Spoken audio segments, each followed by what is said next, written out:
ഇനിയിപ്പോൾ എന്താണ് മുന്നോട്ടുള്ള തീരുമാനം എന്നുള്ളതായിരിക്കും ഏറ്റവും പ്രധാനപ്പെട്ട ഒരു കാര്യം.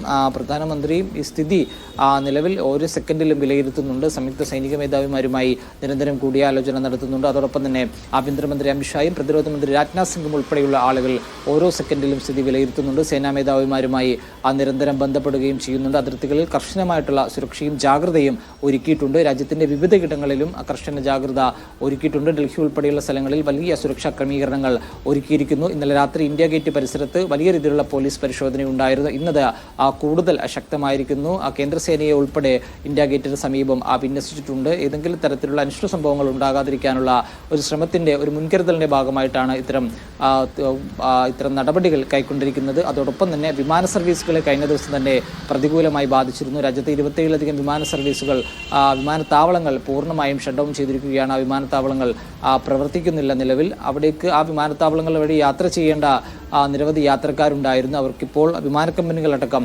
നിർദ്ദേശങ്ങൾ പുറപ്പെടുവിക്കുകയും ചെയ്തിട്ടുണ്ട്. വിമാനം ക്യാൻസൽ ചെയ്ത വിവരം യാത്രക്കാരെ അറിയിച്ചതായിട്ട് കൂടി വിമാന കമ്പനികൾ അറിയിച്ചിട്ടുണ്ട്. ഇന്ന് രാത്രി നിർണായകമാണ്. പാകിസ്ഥാൻ ഏതെങ്കിലും തരത്തിലുള്ള പ്രകോപനം നടത്തുകയാണെങ്കിൽ ഇന്ത്യയുടെ ഭാഗത്തു നിന്നുകൊണ്ടുള്ള വലിയ തിരിച്ചടി ഉണ്ടാകും. ഇന്നലെ പ്രതിരോധ മേഖലയും അതോടൊപ്പം തന്നെ വിമാനത്താവളങ്ങളെല്ലാം കേന്ദ്രീകരിച്ചുകൊണ്ടായിരുന്നു പാകിസ്ഥാന്റെ ഭാഗത്തു നിന്നുകൊണ്ട് ആക്രമണങ്ങൾ ഉണ്ടായത്. ജമ്മു സർവകലാശാലയ്ക്ക് നേരെ ഉൾപ്പെടെ ആക്രമണങ്ങൾ ഉണ്ടായി. ഇതിനെ തുടർന്ന് സർവകലാശാല അടക്കുകയും വലിയ സുരക്ഷ ഏർപ്പെടുത്തുകയും ചെയ്തിട്ടുണ്ട്. വിദ്യാർത്ഥികൾ ഉൾപ്പെടെ ചില വിദ്യാർത്ഥികൾ വീടുകളിലേക്ക് മടങ്ങിയതായിട്ടുള്ള വിവരങ്ങൾ കൂടി പുറത്തു വരുന്നുണ്ട്. അതേസമയം ജാഗ്രത മാത്രം പാലിച്ചാൽ മതി എന്നുള്ള നിർദ്ദേശം സർക്കാർ നൽകിയിട്ടുണ്ട്. ആരും ഭയപ്പെടേണ്ട ഒരു സാഹചര്യം നിലവിൽ രാജ്യത്തില്ല എന്നുകൂടി സർക്കാർ ജനങ്ങളെ അറിയിച്ചിട്ടുണ്ട്. വലിയ രീതിയിലുള്ള സുരക്ഷ രാജ്യത്തിൻ്റെ വിവിധയിടങ്ങളിൽ ഇപ്പോഴും ഒരുക്കിയിട്ടുണ്ട്. ഇനിയിപ്പോൾ വരും ദിവസങ്ങളിൽ കൂടി നിർണായകമായിരിക്കും പാകിസ്ഥാന്റെ നിലപാട്. ഇതുമായി ബന്ധപ്പെട്ട് ഇനി എന്താണ്, പാകിസ്ഥാൻ ഇനിയും ഇത്തരത്തിൽ ആക്രമണം നടത്താനാണോ പാകിസ്ഥാന്റെ ശ്രമം എന്നതിനെക്കുറിച്ചുള്ള വിവരങ്ങൾ കൂടി പുറത്തു വരേണ്ടതുണ്ട്. നിലവിൽ പാകിസ്ഥാന്റെ ഭാഗത്തു നിന്നുകൊണ്ട് അതുമായി ബന്ധപ്പെട്ടുള്ള ഒരു പ്രതികരണം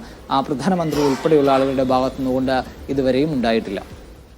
ഒപ്പം തന്നെ തൗഫീഖ്, പാക്കിന്റെ പ്രകോപനം ഇങ്ങനെ തുടരുമ്പോഴും ലോകരാജ്യങ്ങൾ ഇന്ത്യക്ക് ഭീകരവാദത്തിന് എതിരെ വലിയ രീതിയിലുള്ള പിന്തുണ, ഇന്ത്യയുടെ നിലപാടിന് വലിയ രീതിയിലുള്ള പിന്തുണയാണ് നൽകുന്നത്.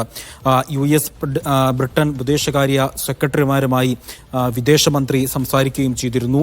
സാഹചര്യം വഷളാക്കാനുള്ള പാകിസ്ഥാൻ ശ്രമത്തെ ശക്തമായ തിരിച്ചടി നൽകുമെന്നും അദ്ദേഹം അറിയിക്കുകയും ചെയ്തു. അപ്പോൾ ഈ സെക്രട്ടറിമാരുമായുള്ള കൂടിക്കാഴ്ചയിൽ വിദേശകാര്യ മന്ത്രാലയം പ്രധാനമായും വാർത്താക്കുറിപ്പിലൂടെ അല്ലെങ്കിൽ അവരുടെ ഒരു പ്രതികരണത്തിലൂടെ എന്താണ് പറഞ്ഞത്? ഇരു രാജ്യങ്ങളും ഇന്ത്യയോട് ഈ വിഷയത്തിൽ ഏത് തരത്തിലുള്ള നിലപാടാണ് സ്വീകരിക്കേണ്ടത് എന്ന് വ്യക്തമാക്കിയിട്ടുണ്ടോ? മറ്റു വിശദാംശങ്ങൾ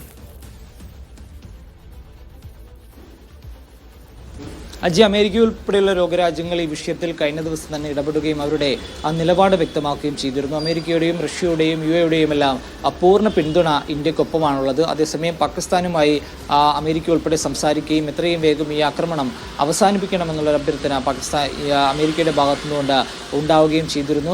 വലിയ രാജ്യങ്ങളുടെ പിന്തുണയൊന്നും ഇതുവരെയും പാകിസ്ഥാന് നേടാൻ സാധിച്ചിട്ടില്ല. പ്രത്യേകിച്ച് ചൈനയുടെ ഉൾപ്പെടെ പിന്തുണ പാകിസ്ഥാൻ ഉണ്ടെന്ന് പറയപ്പെടുന്നുണ്ട്. എന്നാൽ ചൈനയത് ഔദ്യോഗികമായിട്ട് തന്നെ പറയുകയൊന്നും ഇതുവരെയും ചെയ്തിട്ടില്ല.